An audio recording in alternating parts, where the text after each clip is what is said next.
بسم اللہ الرحمن الرحیم۔ قبر میں کام آنے والے 7 اعمال۔ حضرت انس بن مالک رضی اللہ تعالی عنہ روایت کرتے ہیں کہ رسول صلی اللہ علیہ وآلہ وسلم کا ارشاد ہے، 7 چیزوں کا اجر بندے کو مرنے کے بعد بھی اس کی قبر میں پہنچتا رہتا ہے۔ نمبر 1، لوگوں کو وہ علم سکھایا ہے جس سے نفع حاصل کیا جائے۔ نمبر 2، نہر کھود کر پانی جاری کروایا دیا ہو۔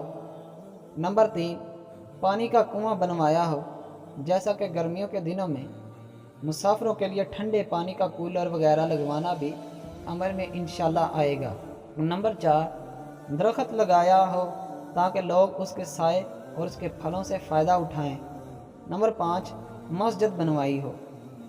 نمبر 6، قرآن مجید کو اپنے پیچھے چھوڑ گیا، یعنی قرآن خرید کر وقف کر دیا، یا کسی کو ہدیے میں دیا ہو، یا کسی کو قرآن پڑھایا گیا ہو۔ نمبر 7، اپنے پیچھے نیک اولاد چھوڑی ہو جو اس کی وفات کے بعد اس کے لیے مغفرت کی دعا کرتے ہیں۔